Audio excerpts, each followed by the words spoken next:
in 2016, it was right before the presidential election. And there was a news conference playing talking about Donald Trump's tax returns and them not being released. Trump told the Associated Press in an interview that, quote, there's nothing to learn from his stack of 1040s and W-2s. Why won't he release his tax returns? And that was when I realized, well, this is a perfect example of that, of what someone could do. Someone could easily get his tax returns through this system. So I said, well, let me see what I can do. And a quick Google search, and I got his social security number, a little bit of information about him. I put it into the system, but not wanting to alarm anyone, I put my own phone number in it. I left my IP address open so they could see who I am. And then it did, in fact, send up red flags, as I realized later when the FBI was raiding my house and stealing all of my equipment and interrogating me about trying to hack the tax returns of Donald Trump.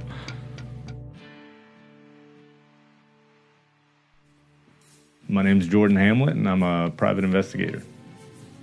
All throughout high school, I knew I wanted to be a PI. It's just, I didn't think it was a career that was realistic or anything you could ever actually do until one day, just out of nowhere, I was looking in the newspaper, and one of the first things I saw was an ad for a PI who was looking to train an apprentice. And then next thing I know, I'm on my way to Mississippi to do surveillance on someone. The types of cases I've worked over the years, it's been anything and everything, ranging from background checks to serving subpoenas to missing persons, murders, arson, finding fugitives, cheating spouses, domestic cases, child custody cases. But by far the most common type of case that most PIs are hired for is investigating insurance fraud. In Louisiana, the oil field is a big deal here. Manual labor, working offshore, like back-breaking work. And so there's a lot of chance for injury when that happens. It usually starts with someone gets hurt and they get a few weeks off and they're paid on disability, but after a little while, some people start to look at that as a golden ticket. So cases like that were kind of the norm for a long time, where it required tons of hours of surveillance and man hours trying to catch these people. But there started to be a shift in the business over the years as social media became more of what it is today and more ingrained in everyone's life, because it got to a point to where they basically do the surveillance for you. And the thing about catfishing is there's always a bigger fish, which was me. It just took a matter of making fake accounts, friending some of their friends, and then suddenly I'm an attractive woman and they're friending me and they'll tell me everything in Messenger within minutes.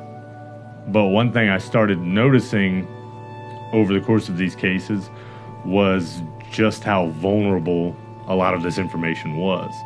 I could come across government websites, police websites, courthouses, things of that nature that have sensitive information that wasn't secure. So when I would come across these things, I would report them to the government agency. I'd say, hey, there's a flaw in your website that I'm able to access open case files. Whenever I would report these things to people, they would absolutely get right on it and try and change the information and try and protect it. That's why in 2016, it was much to my surprise when I found myself being investigated for fraud by the federal government for doing just that. I'd come across a flaw in the IRS web tool on the FAFSA website and realized that you could get anyone's personal tax information with very little information. And so I attempted to report that to the IRS, but if you've ever tried to contact the IRS, you know it's pretty much impossible to get in touch with anyone. And so at the time, in 2016, it was right before the presidential election, and there was a news conference playing talking about Donald Trump's tax returns and them not being released.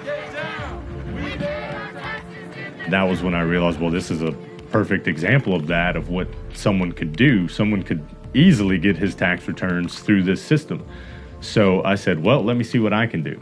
And so I did it, and then it did, in fact, send up red flags, as I realized later when the FBI was raiding my house and stealing all of my equipment and interrogating me about trying to hack the tax returns of Donald Trump.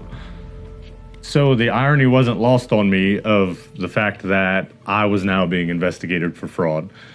And I was immediately open with them. This is what I did, this is why I did it, and this is what you need to fix because this is dangerous. But the problem with that was they were too busy trying to prosecute me that they didn't actually do anything with that faulty web tool. And 3 months later, it ended up being exploited in exactly the same way I warned them about, and millions of dollars of fake tax returns were filed, thousands of people's information, because the tool was being exploited in exactly the same way that I had warned them. And they had this congressional oversight committee about it, where the IRS claimed, well, we didn't think it was that serious of a flaw.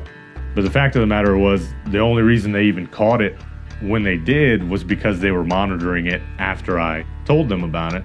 And they finally did take this web tool down. So in a way, I did do what I set out to do, and I got them to take it down and fix it. I just wish it hadn't have taken the path it did and ended up with me being sentenced to 18 months in prison for it.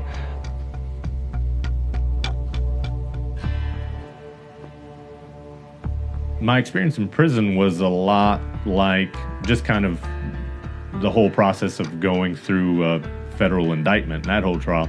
In federal prison, you start to see a lot of people in the same position who they didn't get a fair sentence. They didn't get a fair trial. They were screwed left and right. Now, just like in real life, tons of them are criminals. Tons of them are frauds. But then there are also the people who were defrauded themselves and were taken advantage of by a system that's supposed to protect them. I have a much different take on my work. Now I see on the other side some of the biggest frauds out there are these insurance companies and these big organizations and these big governments. I do investigative consulting to help personal injury claimants, to help advise them on what to do and make sure that they're not being taken advantage of by some miscreant PI like myself or some insurance company who's trying to take advantage of them. I help them make sure that they get what's fair to them and not be defrauded by these companies that should be protecting them.